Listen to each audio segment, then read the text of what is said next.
This video, we're going to talk about how to find the values of trigonometric functions of acute angles. We're going to be given two sides of a right triangle, and we're going to be asked to find the trig function of a particular angle.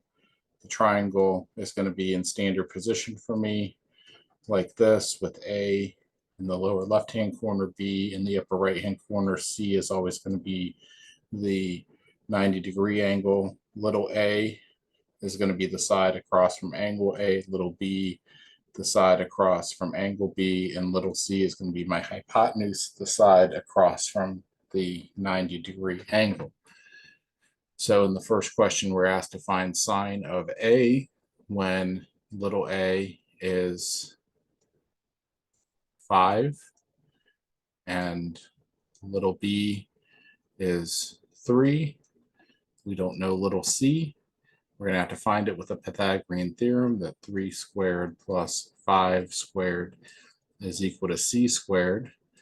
9 plus 25 is equal to c squared.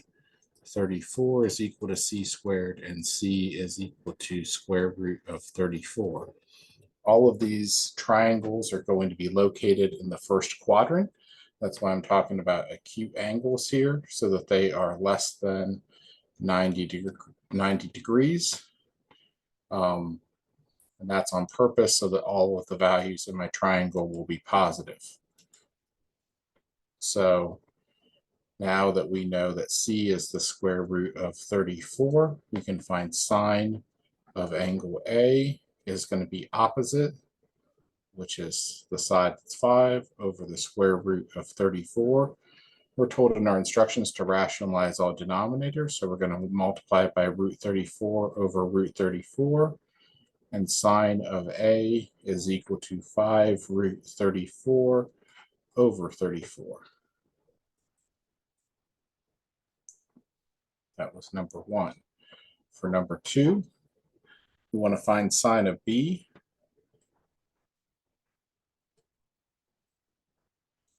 When B is 5, C is 6, A is unknown.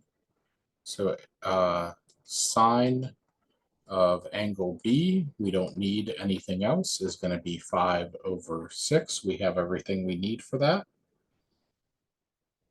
Let's go ahead now and find cosine of angle A when A is 5 and B is 2. Cosine of A is going to be 2 over the hypotenuse that we're about to find. 2 squared plus 5 squared is equal to c squared. 4 plus 25 is equal to c squared. 29 is c squared, so c has to be the square root of 29. And we need to rationalize our denominator. So the cosine of angle A is going to be 2 root 29 over 29. Let's go ahead and clear everything here.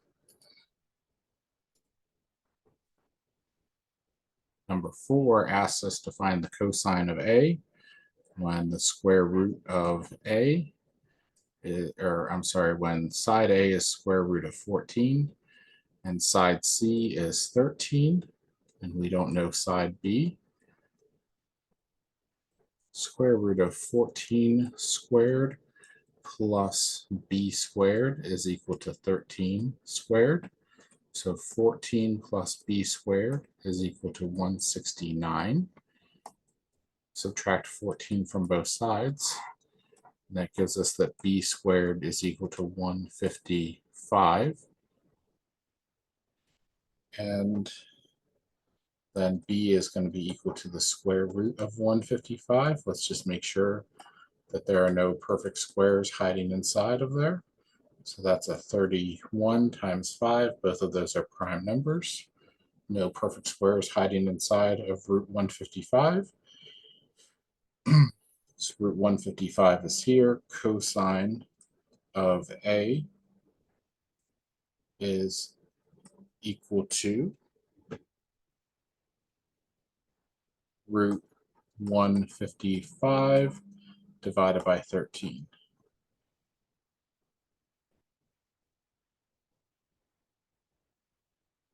That was number 4.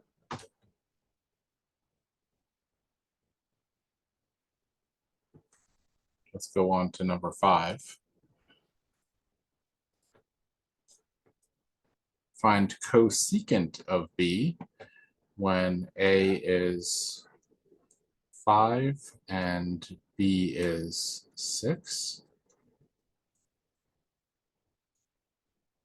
So cosecant of B, excuse me, is going to be 1 over the sine of B. So let's find side C. That 5 squared plus 6 squared is C squared. 25 plus 36 is C squared. 61 is C squared. And C is root 61. So sine of B is going to be 6 over root 61. So cosecant of B is going to be root 61 over 6. What we do to find the reciprocal is we make the denominator the numerator and the numerator the denominator. And since we took the square root out of the denominator when we took the reciprocal, we do not need to rationalize the denominator there. Let's go ahead now and look at number 6. That was number 5. Let's look at number 6. Find secant B when A is 5 and B is 2 and C is unknown. A, B, C. Secant of B is going to be 5 in my denominator and C in my numerator. So we're going to find C. 2 squared plus 5 squared is C squared. 4 plus 25 is 29 for C squared, and C is the square root of 29. So let's replace C with the square root of 29. Let's clear our canvas. Number 7 is to find tangent of A when A is 6 and B is 7. We don't need side C for tangent because tangent of A is going to be 6 over 7. For number 8, we want to find tangent of B when A is 4 and B is 7. A, B, C, we want to find tangent of B this time, which is going to be opposite over adjacent, like so. Number 9, we want to find cotangent of A, which is going to be adjacent over opposite, when A is 4 and C is 9. Side B is unknown. This is A, B, and C. And we want to find cotangent of A, which is going to be adjacent over opposite. So we need to solve for B. B squared plus 4 squared is equal to 9 squared. B squared plus 16 is equal to 81. Subtract 16 from both sides. Borrow 5, 6. B squared is a 65, so B is equal to the square root of 65. So I'm going to replace B with the square root of 65, and there's my answer for cotangent of A. Canvas. Now we're going to find the cotangent of A when B is 5 and C is 6 and A is unknown. cotangent of A is going to be adjacent over opposite, like so. Solve A. A squared plus 25 is equal to 36. A squared is 11. A is the square root of 11. We need to rationalize that denominator. So cotangent of A is equal to 5 root 11 over 11.